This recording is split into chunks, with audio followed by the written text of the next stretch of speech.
Hello বন্ধুরা, আমার YouTube চ্যানেলে আসার জন্য ধন্যবাদ। আজকের ভিডিওতে আমি আপনাদের সাথে ক্যান্সার সম্পর্কে কিছু মাহিতি শেয়ার করব। ক্যান্সার একটি জটিল রোগ। এই রোগের সৃষ্টি হয় কিভাবে এই ক্যান্সারের প্রতি লড়াই করা যায়, এর কি কোনো মেডিসিন তৈরি হয়েছে? গবেষকরা এই ক্যান্সার নিয়ে ও তার মেডিসিন নিয়ে কি বলছেন, তাই চলুন এই বিষয়ে আরও জানা যাক এবং এই সংঘর্ষে কিভাবে সাথে থাকতে হয়। আজ থেকে প্রায় 1700 দশকের সময় থেকে পৃথিবীতে ক্যান্সারের আবির্ভাব হয়। ক্যান্সার একটি প্রাচীন রোগ হয়ে উঠেছে। প্রাথমিকভাবে প্রাচীন স্বাস্থ্যবিদ্যা ও ঔষধশাস্ত্রে ক্যান্সারের উল্লেখ আছে। আধুনিকভাবে চিকিৎসা বিজ্ঞানের মাধ্যমে ক্যান্সারের সামান্যভাবেও অগ্রগতি ঘটানো সম্ভব হয়েছে।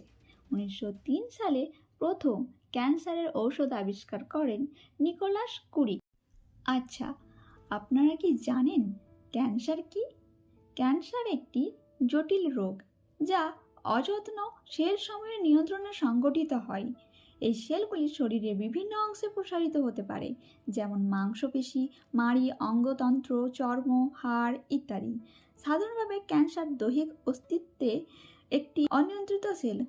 এই ক্যান্সারের প্রভাবে রাষ্ট্র স্বাস্থ্য প্রভাব, মানসিক স্বাস্থ্য প্রভাব, অর্থনৈতিক প্রভাব দেখা যায়। এই রোগের সৃষ্টি হয় বিভিন্ন কারণে এবং এটি একটি জটিল প্রক্রিয়া। এটি কখনোই একক কারণে হয় না, বরং এটির মৌলিক এবং উপাধিক কারণ ঘটতে পারে, যেমন জেনেটিক পরিবারের ইতিহাস, অর্থাৎ আপনার জন্মগত সংক্রান্ত হতে পারে। উষ্ণ ধারণা, অর্থাৎ ধূমপান, সান এক্সপোজারের মতন কারণেও আপনার ক্যান্সার হতে পারে। তৃতীয়ত, দূষিত খাদ্য গ্রহণের কারণে। চতুর্থ, ধূমপান এবং টোব্যাকো ব্যবহারের ফলে। বিভিন্ন রোগের যেমন লক্ষণ থাকে, ঠিক তেমনি ক্যান্সারেরও কিছু লক্ষণ দেখা যায়, যা দেখে বোঝা যায় যে ক্যান্সার হয়েছে।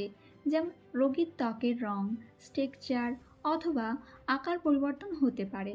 দ্বিতীয়ত, মুখ, গলা সামান্য ব্যথা হতে পারে।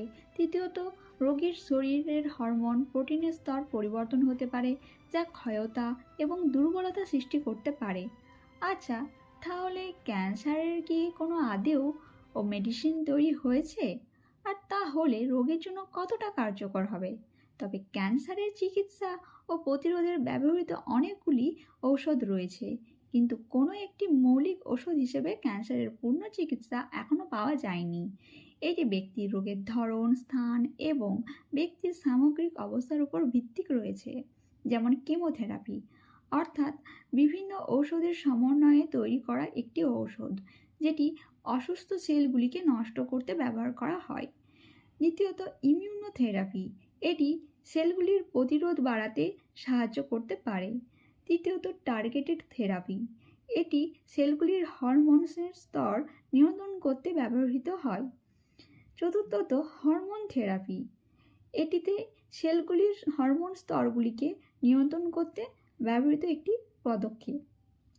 ক্যান্সার চিকিৎসার জন্য তৈরি হওয়া অনেক ঔষধেরই নাম রয়েছে, তবে উদাহরণস্বরূপ হিসেবে বলা যেতে পারে কেমোথেরাপির ব্যবহার।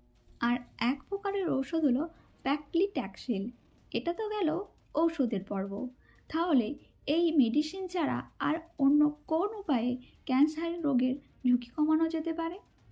যে কোনো একটি উপায়ে কোনো রোগেরই ঝুঁকি কমানো সম্ভব নয়, তবে কিছু প্রমুখ উপায়ের মাধ্যমে হতে পারে, যেমন সুস্থ খাদ্য প্রণালী, রেগুলারের ব্যায়াম এবং শারীরিক কার্যক্রম, নিয়মিত চেক আপ, ধূমপান এবং অতিরিক্ত অ্যালকোহলের সীমাবদ্ধতা, সুস্থ জীবনযাত্রার অনুষ্ঠান করা, মানসিক সুস্থতা উন্নত করা।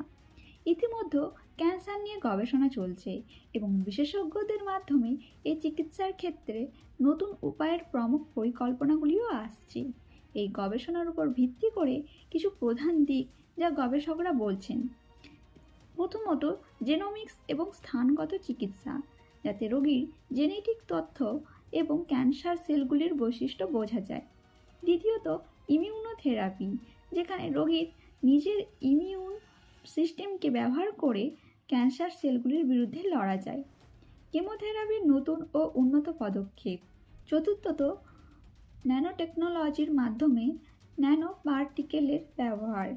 এই গবেষণার মাধ্যমে ভবিষ্যতে ক্যান্সারের চিকিৎসার পদক্ষেপ আরও উন্নত ও ব্যক্তিগত হতে পারে। এছাড়াও হাসপাতাল কর্তৃপক্ষ ক্যান্সার রোগীদের সাহায্য করতে বিভিন্ন উপায়ে যোগাযোগ করতে পারে, যেমন চিকিৎসার পরীক্ষা এবং চিকিৎসা পর্যায়ের নির্দেশনা, প্রশাসনিক সাহায্য, সিস্টেমিক প্রচারের সেবা, বিশেষজ্ঞ চিকিৎসকের সাথে সহযোগিতা এবং চিকিৎসা প্রক্রিয়া বৃদ্ধি করতে সাহায্য করে থাকতে পারে। তাই একজন ব্যক্তির ক্যান্সার হওয়ার সম্ভাবনা কম হয় যদি সবসময় চিকিৎসকের সাথে পরামর্শ নেন এবং প্রতিরোধ করার জন্য স্বাস্থ্যকর জীবনযাত্রা অবলম্বন করেন। তো বন্ধুরা, ভিডিওটি যদি ভালো লেগে থাকে অবশ্যই শেয়ার অ্যান্ড সাবস্ক্রাইব করবেন। আর যদি কিছু বলার থাকে কমেন্টে জানাবেন। ভিডিওর শেষে একটাই কথা বলবো, সবাই তোমরা ভালো থেকো, সুস্থ থেকো।